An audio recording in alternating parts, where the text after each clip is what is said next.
also mentioned that you are a writer, and recently you contributed to an edited volume that I put together, and thank you so much for that.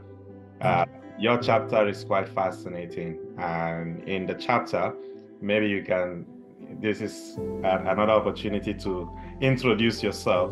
You define yourself as a whited and gendered man. Yeah, whited and gendered. Would you want to take us through these two interesting times?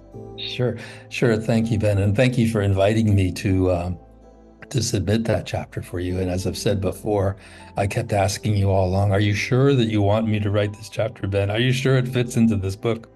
Because I really wrote very personally in the chapter. I really wrote a lot of my thoughts, and it was a very personal expression. But I do define myself as whited, and I use the term whited, which comes from a Unitarian minister named Thenda Ka, and she was named by Desmond Tutu, gave her that name, but she used the term whited in a book called Learning to be White, and I had never heard someone use it in that way. But I think it describes so much the conditioning of whiteness, because whiteness is not a skin color necessarily. It is an ideology. Mm, So, and as we know, whiteness as an ideology, it affects people and internalizes itself in people that do not have white skin. mm, You know, like for example, think of the standards of beauty of white European beauty that have permeated the globe. You mm, know, where having certain facial features and skin tones are so everyone's striving, even with plastic surgery, to try to be whiter looking.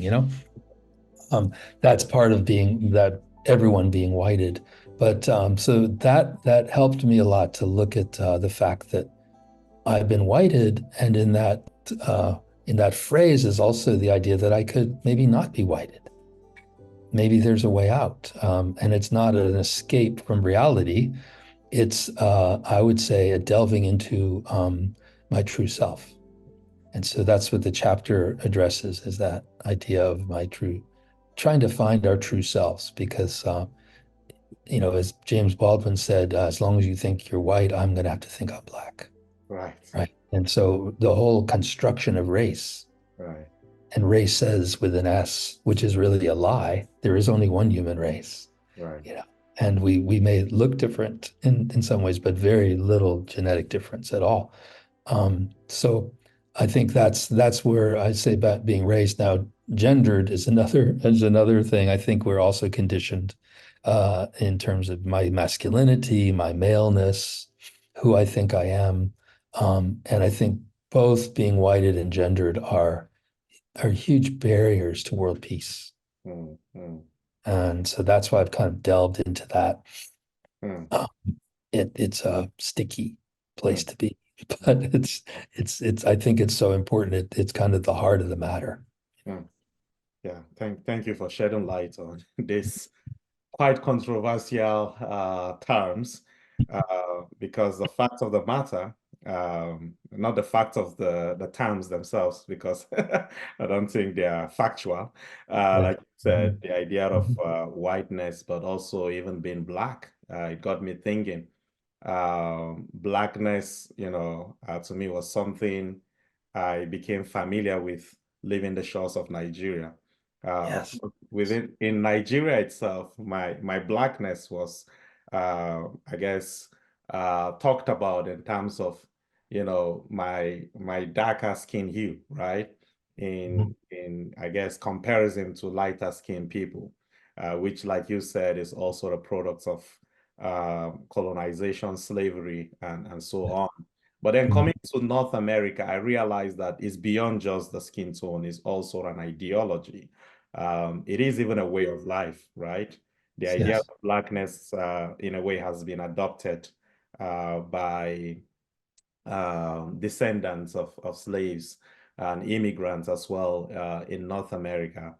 And sometimes people even, say it proudly, that I'm black and proud. Uh, and to me, it's still problematic because I'm not sure that if I want to define myself, blackness would be, the first thing that I would say that I'm a black man because I really don't know what it means. I think I would Mhm. rather even say that I'm an Angan man. Angan is my ethnicity Uh, because uh-huh. I'm familiar with that. I'm familiar with my village. I'm familiar with the smell. I'm familiar with the people, the land, and so on. But I don't know what blackness actually means until I came here. So, wouldn't you also say, and maybe how would you respond to people that might say to you, are you not denying color? You know what they say, like Oh, yeah, yeah. when people Colorblind. say, "Oh, they're color blind, that I don't Yeah, see color." yeah, Are you yeah. not denying that? How would you respond then to people that may say that to you? Oh, that's a good question, Ben, and thank you for relating your kind of your understanding of blackness. And you know, I remember you taught me a lot in talking about that with me about your experience as an African coming to North America, and that this is where blackness and whiteness was created in Virginia in the middle of the 1600s. Legally, these definitions were created. Um, so I'm thinking, with colorblindness, there's a term called colorblind racism. Mm, And I think that's the idea that we somehow on the surface, and I'm talking about white people mostly, act like there's no difference. right. But in reality, we hold deep prejudices, right? And we support legal systems and structures that continue to oppress BIPOC people of Black, Indigenous, and people of color. And yet we say, "Oh, I don't see color at all." We see this kind of going on now in the United States, where they're trying to eliminate all the DEI programs, the diversity, equity, inclusion programs, and Right. telling children not to talk about race because it's divisive, right? So that's all kind of a form of colorblindness. So no, I'm not. That's in saying talking about being whited. What I'm talking about is all of us need to decolonize our minds Mm, from these ideologies mm, because and this was the title of my chapter, part of the title of my chapter then in the book was that because they are incarcerating. mm, They mm, are incarcerating, and and it's not the same incarceration as being enslaved or being living under a totally racist regime, mm, but as one wise person said, to keep a man down, you've got to stay down there with him. mm, So the idea of oppression is the oppressor is also damaged mm, by the act of oppression and engaging in oppression. So no, I'm not talking about not acknowledging color or mm, difference in that sense. I'm just saying we need to wake up to the lie that we've been told that mm, we're not white, and we are not black. In that sense, we are human beings. We each have cultural backgrounds which are very important, but these have been used against us. Like for example, I'm from Irish background on my grandmother's side. Irish people came to North America, and they were not considered white. mm, This look at me, look at me. Okay, this is my Irish heritage right here. We were not considered white, right, and the way, and James Baldwin talks about this, the price of the ticket for us to be white was to become anti-black, right. to jump into the world of racism and say, okay, for us to be buddies with the other Europeans who consider themselves white, we had to be anti-black. Yeah, yeah, yeah. I remember reading somewhere about indentured slavery. Yes.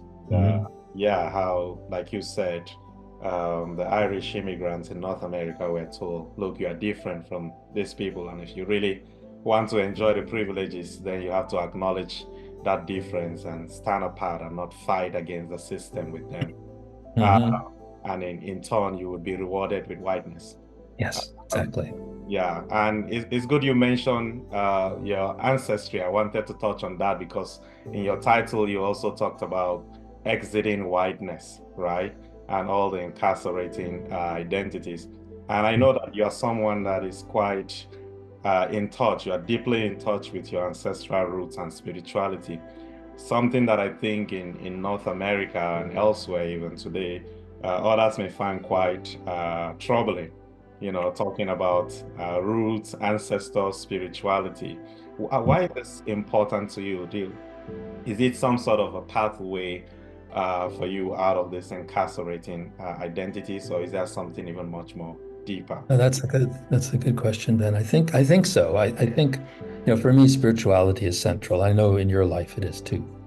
And I grew up in the Presbyterian Church, which was the Northern Irish church that my grandmother brought with her when she came to the United States. And and as a teenager, I became a Baha'i, and to do that for me personally was not to leave the church. It was really to fulfill the teachings of the church in my mind. I'm still a believer in Christ, that Baha'is believe in the oneness of all religions. So Right, that was an important step for me to go there, and to have, because it really I think a spiritual basis is so important to sort out the world, to make sense of, why are we here? And, we are only here for a short time. We making some sense of why that is and what we need to do while we're here. Um, but my ancestry, my grandfather was from Wales and my grandmother from Northern Ireland, from near Belfast. My mother's side of the family is a little more mysterious. They were in the Midwest of the US, so I'm not really sure. Like, I haven't done an ancestry, DNA test, but I'm wondering if there's, what there is there, but but I think I went and traveled back to Belfast just before COVID, and Dawn and I went, and I spoke at a conference in Belfast on my dissertation, which was about masculinity, being and becoming, and did a photosophia workshop there. So interesting to be there in Belfast and I went to my grandmother's home place, the place where she was born, this little cottage, and well, she was the oldest of 9 children. But just to feel that, to be there present. And Dawn and I, we when we would go to sleep at night, we would say, there's something about this place that feels like home. wow, There's something about it. I never knew I would feel that. And of course, I'm not trying to ignore the terrible atrocities that people that look like me have done. right, The Irish, the English, the Scottish, all were deeply involved in the slave industry, right, right? They were making copper pots for the cotton, or for I'm sorry, for the sugar cane. Everyone in Europe was involved in that too. But I think we all go back to the cave and the drum somewhere in right. our cultures, right? All back. And so I think that's what I'm interested in, that tie to that kind of older history. Right, right. Yeah. Wow. Yeah. Uh, yeah, definitely. Questions about home and belonging really interest me as well. Hmm. Yeah, it's unfortunate though that I haven't taken the interest. I mean, probably even without even me being conscious of it. I think growing up, I've always been interested in my hometown, for example. I really was interested in hearing stories about my grandparents and great grandparents and Yeah. so on, Yeah.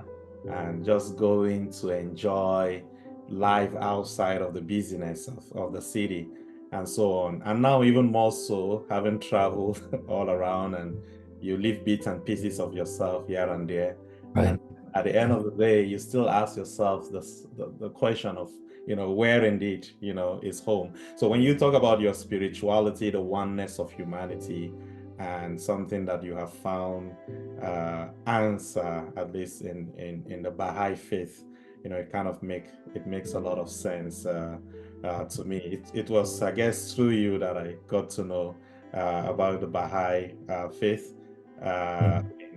in Winnipeg, and it was interesting to sit down and you have Muslims, you have Christians, you have other religions sharing ideas and sharing their scripture. Uh, Right. yeah, that was really beautiful and profound.